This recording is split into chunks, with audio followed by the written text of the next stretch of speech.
पक्षी आकाश में अपने पंखों से उड़ते हैं। पक्षी आकाश में अपने पंखों से उड़ते हैं। अभी किसी को आंसर नहीं बताना, केवल ऐसे ही लिखने हैं और अपने अपनी कॉपी में आंसर करने हैं, ठीक है। जब मैं पूछूंगा तभी आंसर बताना है। हमारे साथ बहुत दिनों आए, तुम आज कहाँ थे?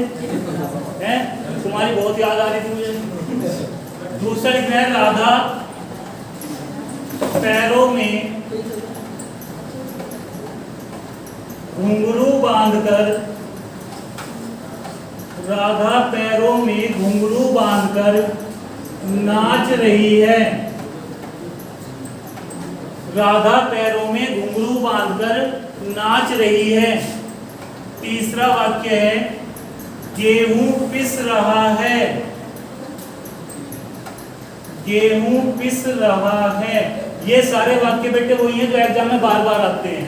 ऐसा नहीं है कि मैंने कल भी करवाया था गेहूं पिस रहा है वाला वाक्य आज भी करवा रहा हूं। क्यों करवा रहा हूं? क्योंकि ये बार बार एग्जाम में आता है, तो इसकी जितनी प्रैक्टिस हो जाएगी कम है।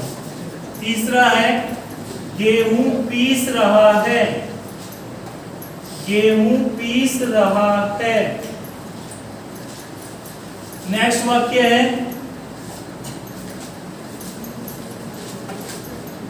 वह सुबह टहलता है। वह सुबह टहलता है। नेक्स्ट वाक्य है, और साहब क्या नाम है आपका? अंकित। अंकित अपने नुकीले नुकीले दांतों से हंस रहा है। हंस रहा है।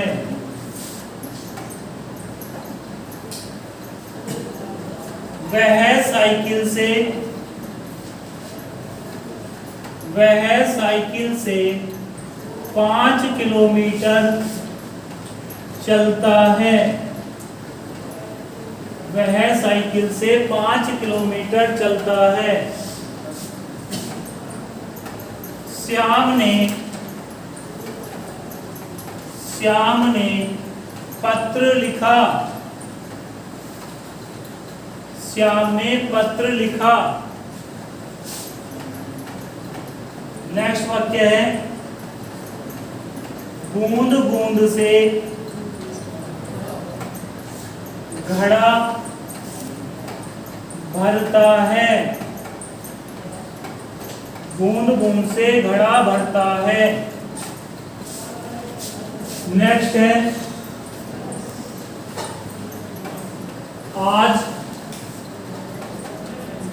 वर्षा हो रही है। आज वर्षा हो रही है।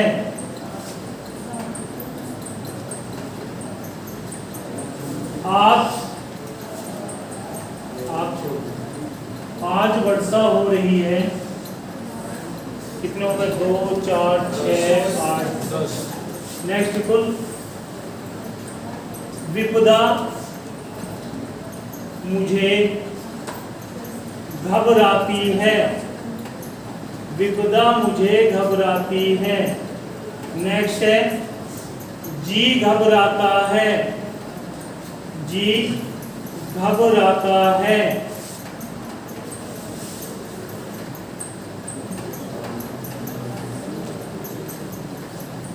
चलो इतना ही बहुत। अगर इतने ही हो जाएंगे ना तो इससे ही काम चल जाएगा। और मोस्ट एग्जाम्पल है जो तुम्हें बार बार एग्जाम में मिलते हैं।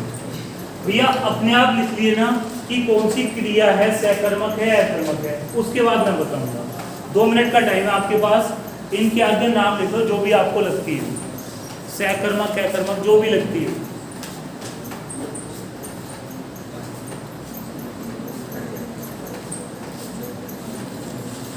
और मैंने कल भी बताया था, मैं आज भी बता रहा हूँ, जो 3 क्वेश्चन है ना, कौन कौन से हैं? एक तो क्वेश्चन है क्या, एक है किसे, और एक क्या है किसको। ये तीनों क्वेश्चन परिवर्तित नहीं होने चाहिए। कभी आप क्या के स्थान पर कहाँ कर दो या कौन कर दो, किसे के स्थान पर किससे कर दो या किसमें कर दो, ये परिवर्तित नहीं होने चाहिए। अगर ये परिवर्तित हो गए तो आपका आंसर गलत आएगा। और कम से कम कितनों के आंसर आने चाहिए? कम से कम 2 के आंसर आने चाहिए। करो जल्दी। मुझे बताओ पहले वाक्य में कर्ता कौन है? क्रिया क्या है? बेटा पक्षी क्या उड़ते हैं? पक्षी किसे उड़ते हैं? पक्षी किसको उड़ते हैं? ये 3 क्वेश्चन तो कर रहे हूँ। क्या कोई आंसर आ रहा है? जब आंसर ना आता हो तो क्रिया कैसी? मुझे बताओ किस किस की अकर्मक आई थी इसमें? सबकी अकर्मक थी। बहुत बढ़िया। नीचे देखो, इस वाक्य में राधा पैरों में घुंघरू बांध कर नाच रही है, तो कार्य कौन कर रहा? राधा क्या हो गई? ये कार्य कर क्या रही है? इसके कार्य करने का नाम क्या है? तो हमें इसके बारे में पता करना कि ये क्रिया सकर्मक है अकर्मक। तो कर्ता के और क्रिया के बीच में क्या रखेंगे? क्या नाच रही है, किसे नाच रही है, किसको नाच रही है। क्या कोई आंसर आया? कैसा बताना है? फिर ये वाक्य गेहूं पिस रहा है। अब मुझे बताओ क्रिया कोई कर रहा है, खुद हो रही है? जब क्रिया स्वयं से होती हो, कोई ना करता हो, जब क्रिया स्वयं से होती हो, कोई ना करता हो, तो हमेशा कैसी क्रिया होगी? क्योंकि सीधी सी बात है, यदि मैं कार्य ना करूं तो मेरे कार्य करने का प्रभाव नहीं पड़ेगा। यदि मैं कार्य करूंगा तो ही तो पड़ सकता है। जब मैं कार्य नहीं करूंगा प्रभाव क्यों पड़ेगा? तो क्रिया कैसी बतानी है? इसके बाद भैया गेहूं पीस रहा है। अब मुझे एक बताओ, पीस और पीस अंतर हुआ या नहीं हुआ? जब पीस रहा है तो कोई ना कोई तो पीस रहा होगा। यहाँ गेहूं पीस रहा है, कोई पीस नहीं रहा था, अपने आप पीस रहा था। और यहाँ क्या हो रहा है? गेहूं पीस रहा है, तो कोई ना कोई तो ऐसा होगा जो पीस रहा है। और जब कोई पीस रहा है तो भैया उसका प्रभाव, कार्य करने का प्रभाव गेहूं पर पड़ेगा या नहीं? गेहूं को आटा पाटा तो बन जाएगा, क्या बने? आटा ही बने। चलो आटा बन जाएगा। कैसी क्रिया बतानी है? इसे बताओ, वह सुबह टहलता है। कर्ता कौन? कर्ता कौन? क्रिया क्या?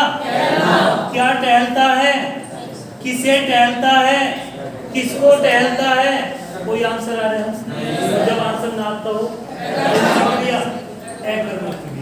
इसके बाद ये अंकित अपने नुकीले नुकीले दांतों से हंस रहा है। ये मार साहब की बात चल रही है, तो मार साहब बैठे हैं। अंकित अपने नुकीले नुकीले दांतों से हंस रहा है। मुझे बताओ कर्ता कौन है? क्रिया क्या है? अंकित क्या हंस रहा है? अंकित किसे हंस रहा है? अंकित किसको हंस रहा है?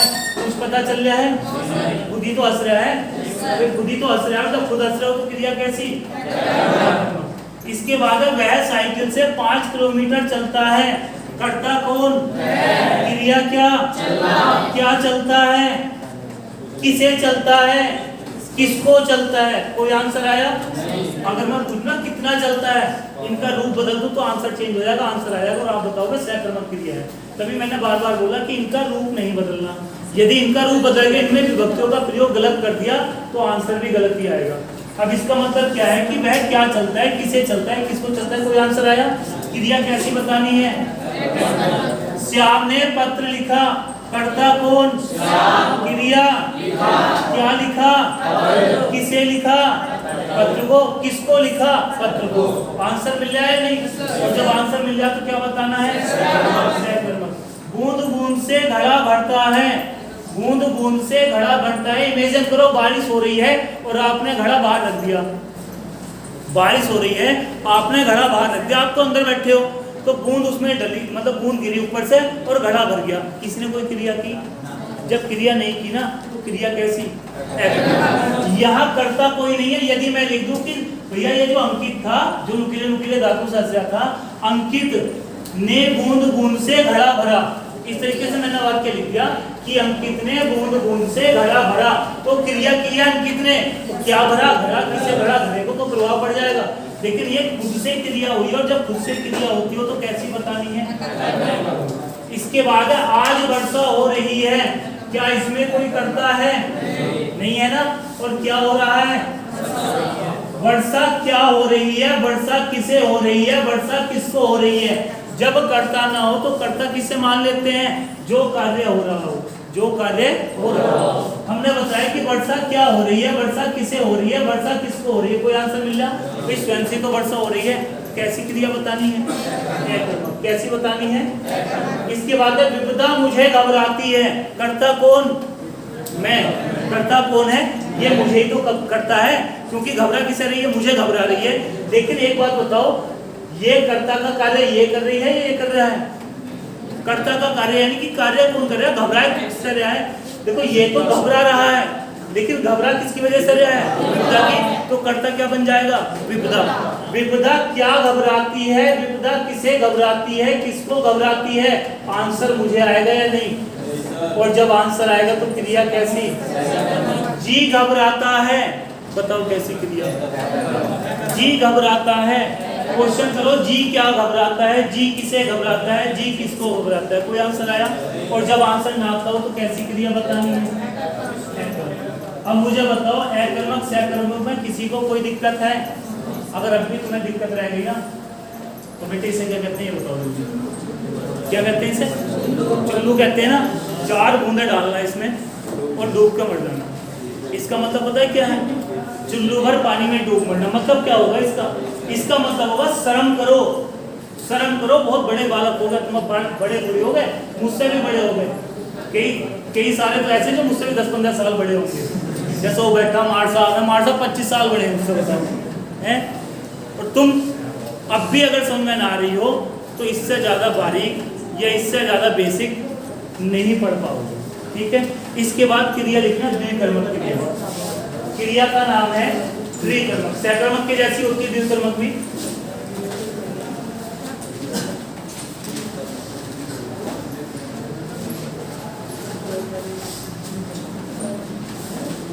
भैया द्विकर्मक क्रिया किस क्रिया का रूप है, सकर्मक क्रिया का रूप। सकर्मक क्रिया कितने प्रकार की, कौन कौन सी, एक कर्मक और, अंतर क्या है, एक कर्मक और द्विकर्मक में अंतर क्या है। जब आंसर एक मिलता हो, क्या किसे किसको का प्रश्न करने पर आंसर एक मिलता हो, एक कर्मक, आंसर 2 मिलते हो, तो कौन सी बतानी है, द्विकर्मक। अब द्विकर्मक क्रिया पढ़ेंगे, यहाँ ध्यान दो।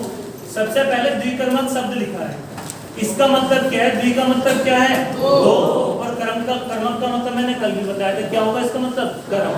परिभाषा इसकी क्या बनेगी, जिस क्रिया में 2 कर्म मिलते हैं उसे द्विकर्मक क्रिया कहा जाता है। जैसे मान लो मैंने वाक्य लिखा, अध्यापक ने गणित पढ़ाया, अध्यापक ने गणित पढ़ाया, कर्ता कौन, कौन है कर्ता, अध्यापक। क्रिया क्या है, अध्यापक ने क्या पढ़ाया, किसे पढ़ाया, कुछ नहीं पता, किसको पढ़ाया, कुछ नहीं पता। इसका मतलब क्या है कि केवल सकर्मक क्रिया है, एक कर्म तो निकला, 2 तो नहीं निकले। यदि मैं इस वाक्य को थोड़ा सा बड़ा कर दूं और मैं लिख दूं, अध्यापक ने छात्रों को गणित पढ़ाया, अध्यापक ने छात्रों को गणित पढ़ाया। अब क्रिया क्या है, कर्ता कौन है, क्या पढ़ाया, एक आंसर मिल गया, किसे पढ़ाया, 2 आंसर मिल गए। तो 2 मिलते हो या 2 से अधिक मिलते हो, 2 मिलते हो या 2 से अधिक मिलते हो, कौन सी बतानी है, 2 से अधिक वाली भी क्यों द्विकर्मक होगी, क्योंकि कोई भी त्रिकर्मक क्रिया नहीं होती है, एक ही होती है, या तो एक कर्मक होगी या फिर द्विकर्मक होगी, ठीक है। तो ये वाक्य किस में आ जाएगा भैया, द्विकर्मक। मैंने एक वाक्य लिखा, माता मतलब मम्मी बच्चे को दूध पिलाती है। कई बार वाक्य आया है बोला, माता बच्चे को दूध पिलाती है, कर्ता कौन, जो कार्य कर रहा कौन है भैया, क्रिया क्या है, माता क्या पिलाती है, एक आंसर, माता किसे पिलाती है, 2 आंसर। जब 2 आंसर मिलते हो तो कौन सी क्रिया बतानी है, द्विकर्मक हो जाएगी। उतार दो तो हुआ। अब कोई तो बात है, बड़ा मुस्कुरा रहा, मन मुस्कुरा रहा, आज कोई सिस्टम है इसका मतलब, कुछ ना कुछ सिस्टम है भैया भाई तेरा। देखो भैया पेन आ, जब किसी कर्ता के द्वारा जब किसी कर्ता के द्वारा किसी क्रिया को स्वयं से न करके किसी अन्य से कराया जाता है,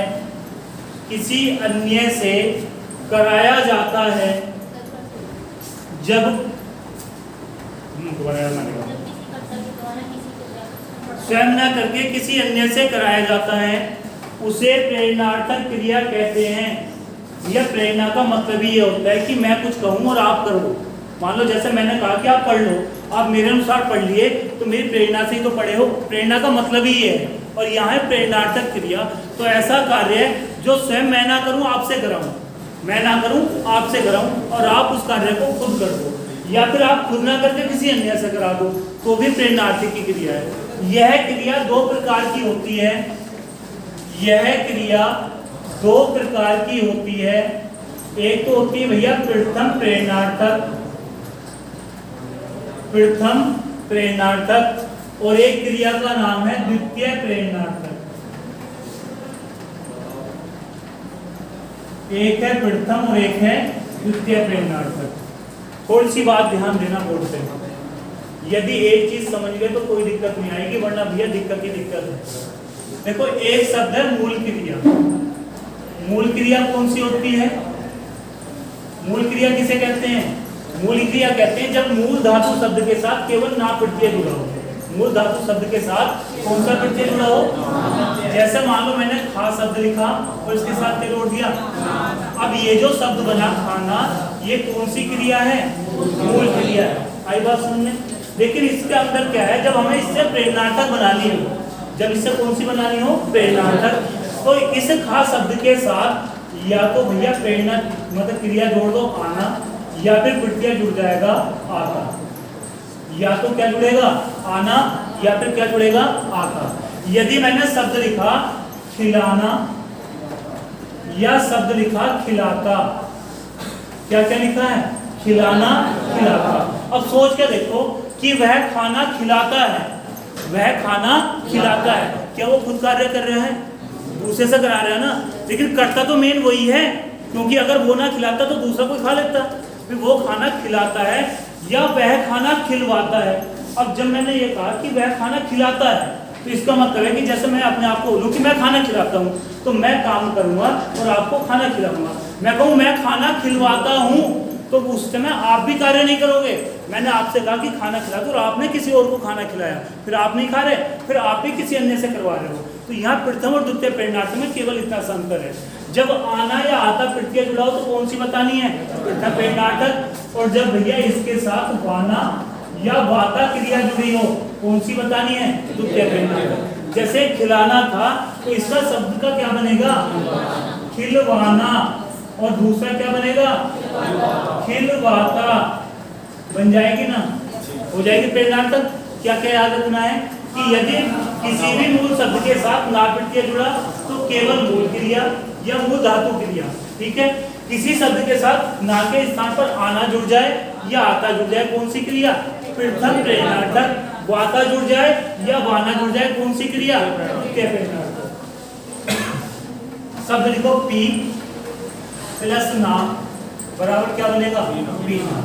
शब्द लिखो हस प्लस ना, क्या शब्द बनेगा? हंसना।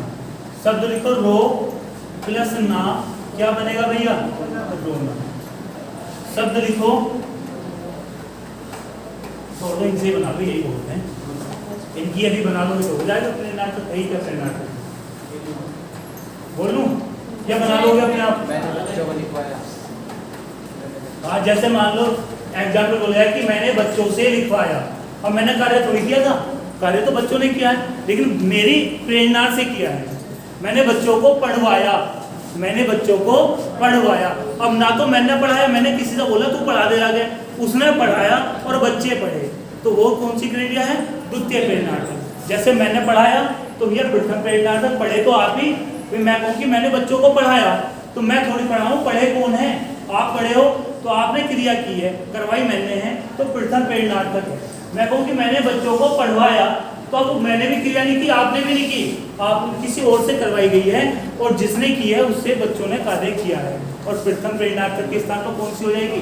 द्वितीय प्रेरणार्थक। बताओ क्या क्या बनेगा इसका? इसका बताओ क्या बनेगा भैया? या तो बनेगा पिलाना या फिर पिलाता। द्वितीय क्या बनेगी? पिलवाना या पिलवाता। जैसे मैं पानी पिलवाता है, खुद ना पिला रहा पानी, किसी और से बोल रहा कि पानी पिला दे, पानी पिलवाता और पी कोई और रहा है। मैंने इसका बोला हंसना, हंसने का क्या बनेगी? हंसाना या हंसाता। इससे क्या बनेगी? द्वितीय हंसवाना या हंसवाता। इससे क्या बनेगी? रोना से रुलाना या रुलाता। और भैया यहाँ क्या बनेगी? रुलवाना या रुलवाता। मुझे बताओ हो जाएगी प्रेरणार्थक में?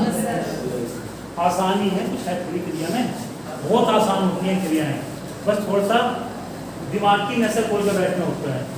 ऐसा ना कि नसें ब्लॉक करना है उधर से ही, मन में तो बात चल रही कि आज मैं जाएगा रोटी खाऊंगा 15 और भैया आएगा पढ़ने, तो आपका दिमाग नहीं रहेगा 15 रोटियों का कि 15 रोटी बनी भी है अभी या ना बनी है ना। ये मन में बात चल रही कि आज मुझे जाएगा मैच खेलना है, किससे मिलने जाना है, तो बात तो वही याद रहेगी कि किससे मिलने जाना, कहाँ मैच खेलना है। तो अपने दिमाग को जब भी पढ़ाई करो, भले 4 घंटे करो, 2 घंटे करो, 1 घंटा करो। देखो कुछ बालक बोलते हैं कि मैं भैया 8 घंटे पढ़ता हूँ, मैं पूछते रहता हूँ ना बालकों से, तो बहुत बालक बोलते हैं कि भैया 8 घंटे पढ़ रहा हूँ। मैं तो सोचिए 8 घंटे पढ़ रहा हूँ, अगर बेटा 8 घंटे पढ़ लिए ना कंटिन्यू तो पागल हो जाओगे। 8 घंटे यदि आप पढ़ लिए ना कंटिन्यू, जिसे पढ़ाई कहते हैं, तो पागल हो जाओगे। जब हम पढ़ते थे तो हम भी 8 घंटे तो पढ़ते थे, लेकिन हम ऐसा ना पढ़ते कि 8 घंटे किताब पे बैठे हैं। हम भैया हर 2 घंटे पर गैप लेते थे, हर 2 घंटे के बाद गैप लेते थे, हर 2 घंटे के बाद भैया चाय नाश्ता जो भी होते हैं सब करते थे। तुम समझ रहे होगे सब बात को, क्या क्या करा जाता है पढ़ते समय, है ना। जो भी करना होता था हर 2 घंटे के बाद रिलैक्स किया जाता था। नाइट में पढ़ाई बहुत अच्छी होती है जब सब सो जाते हैं। देखो यदि आप घर में पढ़ रहे हो, लाइब्रेरी क्यों बोलते हैं कि लाइब्रेरी में पढ़ना चाहिए? बोलते हैं ना लाइब्रेरी में पढ़ना चाहिए, केवल एक रीजन होता है कि लाइब्रेरी में एक तो सब पढ़ते हैं बैठ के, दूसरी बात शांत माहौल होता है, शोर नहीं मचाता कोई भी। आप घर में पढ़ते हो, घर में पढ़ने के बाद भी पढ़ाई हो सकती है, लेकिन होता क्या है कि कुछ भी ना हो, आपसे कोई किसी काम को ना बोले, लेकिन मम्मी रसोई में जरूर बर्तन गिराएंगे 1-2 बार, और जब बर्तन गिराएंगे तो भैया आपकी जरूर भंग होगी, मतलब जो भी है, जैसे भी आपकी मतलब क्या बोलते हैं इसे, जो भी आपकी मतलब इस पर पढ़ाई पर ध्यान लग रहा था वो जरूर टूटेगा। और जब वो टूटेगा तो मन में एक बार ये बात जरूर आएगी कि कौन सा बटन गिरा, किसने गिराया, और बस इतनी बात आगे चाहिए। 10 मिनट गए, फिर 10 मिनट बाद पता चला पापा ने बटन गिरा दिए। तो घर पे इसलिए पढ़ाई नहीं होती, और घर पे जिसे पढ़ाई करनी है बहुत अच्छी बात है, घर पर पढ़ना सबसे अच्छी बात होती है, क्योंकि सारी फैसिलिटी होती है हमारे पास। लेकिन घर पर जब भी पढ़ाई करनी हो तब करना जब घर के सब सो जाएंगे। जब सो जाएंगे तो शोर ना मचाने के, फिर तो आराम से सो रहे हैं, फिर शोर ना मचाने के, आराम से पढ़ते रहो। और यदि उनके शोर में पढ़ोगे तो दिक्कत आ जाएगी, हो जाएगी भैया प्रेरणार्थक। चलो इसके बाद देखो पूर्वकालिक क्रिया।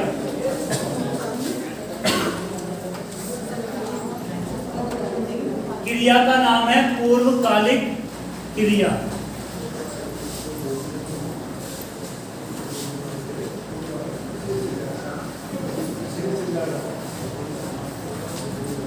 अच्छा पूर्वकालिक का मतलब क्या होगा? पहले समय। पूर्वकालिक का मतलब पहला समय, और सीधी सी बात है जब पूर्वकालिक क्रिया होगी, जब पूर्वकाल का मतलब ही पहला समय है, तो पूर्वकालिक का मतलब भी क्या होगा? पहले समय में की गई क्रिया। अब इसकी जो बात होती है, केवल छोटी सी बात ध्यान रखना है, जिस क्रिया को समाप्त करने के बाद दूसरी क्रिया की जाती हो, जिस क्रिया को समाप्त करने के बाद दूसरी क्रिया की जाती हो, तो पहले समाप्त होने वाली क्रिया को पूर्वकालिक क्रिया कहा जाता है। किसे कहेंगे? जो पहले समाप्त हो। इस क्रिया के साथ पहचान भी होती है इसकी, इस क्रिया के साथ 3 शब्द बहुत मिलते हैं, या तो के मिलेगा, या कर मिलेगा, या करके मिलेगा। ये 3 शब्द और ध्यान रखते हैं, क्या क्या? के, कर और करके। जैसा मान लो कोई जरूरी नहीं कि सब में मिले, कुछ में मिलता है, कुछ में नहीं भी मिलता। मैंने एक वाक्य लिखा, शेर उठ भागा, और अंडरलाइन आई बेटा उठ शब्द के नीचे, शेर उठ भागा। अब बताओ इसमें क्रियाएं कितनी हैं? वो है ना, एक तो उठना और एक भागना। लेकिन भागा कब? जब पहले उठा होगा तो ये जो पहले समाप्त क्रिया की गई थी यही पूर्वकालिक है। कौन सी है ये? कभी कभी ये वाक्य ऐसा आ जाता है शेर उठकर भागा, तब तो कोई दिक्कत ही नहीं है। शेर उठकर भागा, भैया गढ़ लग गया, तो कौन सी बतानी है? पूर्वकालिक। लेकिन जब ना है तो तब भी ऐसी देखना कि यदि ये क्रिया समाप्त हो गई हो तो जो समाप्त हुई थी उसे ही हम कौन सी कहेंगे? पूर्वकालिक क्रिया। वाक्य लिखो इसके, उसने मुझे देखकर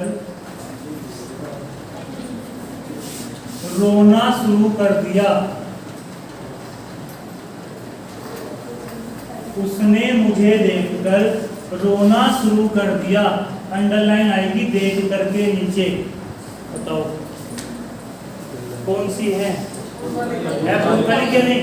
भाई पहले उसने मुझे देखा, क्रिया समाप्त हो गई, उसके बाद क्या किया? उसने रोना शुरू कर दिया। तो ये क्रिया तो अब भी कर रहा शायद वो, ये क्रिया तो अब भी कर रहा है ना, लेकिन ये क्रिया अब नहीं कर रहा क्योंकि एक बार देख लिया तो देख लिया था, ये क्रिया समाप्त हो चुकी थी। दूसरा वाक्य लिखो, वह भाग कर आता है। वह भागकर आता है। क्रियाएं कितनी इसमें? एक तो आना और एक भागा। अब ये बताओ पहले वो भागा होगा तभी तो आया होगा, तो इस क्रिया को क्या कहेंगे? पूर्वकालिक क्रिया। पूर्वकालिक क्रिया। एग्जाम्पल बताइए।